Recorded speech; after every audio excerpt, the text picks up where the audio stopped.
Guys अगर आप एक 12th क्लास इंग्लिश स्टूडेंट हैं, हमारे चैनल पे न्यू सब्सक्राइबर हैं, व्यूअर हैं, तो आप सही जगह पे आए हैं। 2 तारीख को आपका एग्जाम है और नीचे डिस्क्रिप्शन बॉक्स में नोट से लेके हर एक ज़रूरत का सामान अवेलेबल है, तो आप नोट्स को डाउनलोड कर सकते हैं, प्लेलिस्ट के सेक्शन को चेक कर सकते हैं। और गाइज ये है हमारी toppers series, toppers mania series, और ये है इसका फंडा नंबर 11 जो कि है आज how to attempt value based answers. मतलब वैल्यू बेस्ड आंसर्स या वैल्यू बेस्ड क्वेश्चंस को कैसे आपको परफॉर्म करना है। तो मैं आपको बता दूं कि पहले का जो पिछले साल का पैटर्न था वहां पे आपकी फ्लैमिंगो विस्टा से भी वैल्यू का क्वेश्चन अराइज हो जाता था, लेकिन इस बार ऐसा नहीं है। लेकिन स्टिल फ्यूचर अनसर्टेन है, सीबीएसई का पैटर्न अनसर्टेन है, कुछ पता नहीं है, कुछ भी हो सकता है, क्या पता चैप्टर से ही वैल्यू आ जाए, तो आपको पता होना चाहिए। और दूसरी चीज, नॉवल में तो वैल्यू का क्वेश्चन अराइज हो ही सकता है, तो मैं आपको वैल्यू बेस्ड क्वेश्चन कैसे करना है वो बता रहा हूँ, तो आप ध्यान से समझिएगा और परफॉर्म करके देखिएगा तो आपको समझ में आएगा। गाइस वैल्यू बेस्ड क्वेश्चन को परफॉर्म करने का मतलब होता है कि जो चैप्टर में या नॉवल में वैल्यू डिस्कस की गई है, एक से ज्यादा वैल्यूज भी हो सकती हैं, तो वो पूछी जाएगी और हमें उसे कमेंट करना है चैप्टर के रेफरेंस के हिसाब से, ठीक है। तो how to attempt value based question में गाइस सबसे पहली चीज होती है आपकी स्टेटमेंट। ये स्टेटमेंट और कुछ नहीं, हमारी वैल्यू होती है जो भी हमारे क्वेश्चन में दी गई है, जो चैप्टर के रेफरेंस में हमें समझानी है। दूसरी चीज होती है एक्सप्लेनेशन इन योर वर्ड्स, मतलब कि भाई अगर वैल्यू कोई भी दी है तो उससे मैं क्या समझता हूँ, उस वैल्यू से मैं क्या समझता हूँ, ठीक है। तीसरा है रेफरेंस फ्रॉम चैप्टर, जस्टिफिकेशन, मतलब कि वो जो वैल्यू है वो चैप्टर में कहाँ पे अराइज हुई थी, मुझे उसका रेफरेंस चैप्टर से देना होगा और जस्टिफाई करना होगा वैल्यू को कि जो वैल्यू बोल रही है वो चैप्टर के अकॉर्डिंग एकदम ठीक है।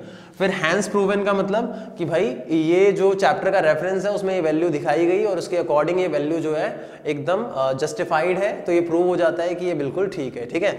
जैसे कि मैंने एक एग्जांपल लिया कि भाई science without humanity is a tool for destruction, मतलब कि जो साइंस है, मतलब जो विज्ञान है, विदाउट ह्यूमैनिटी, मतलब अगर उसमें मानवता ना हो, ह्यूमैनिटी के बगैर हो, ह्यूमैनिटी के डेवलपमेंट के लिए ना हो, तो वो कहीं ना कहीं एक टूल बन जाता है, एक ऐसा औजार बन जाता है जो डिस्ट्रक्शन के लिए काम आता है, मतलब तबाही के लिए काम आता है।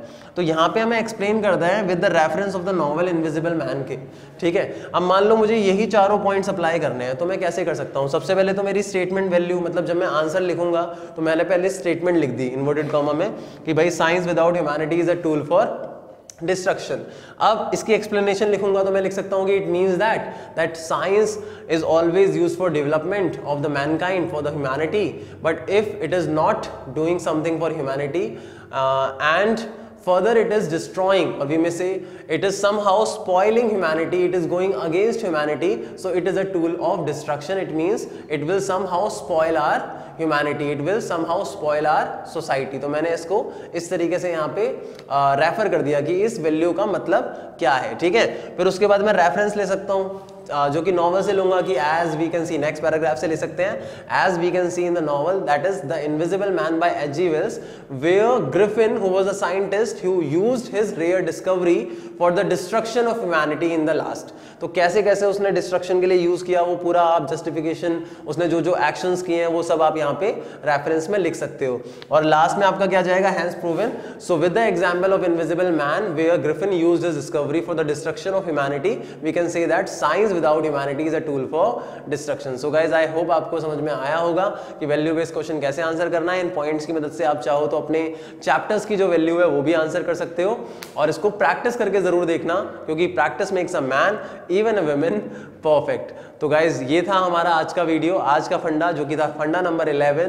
तो लाइक कर दो वीडियो को, शेयर कर दो, और सबसे इंपॉर्टेंट सब्सक्राइब करना मत भूलना।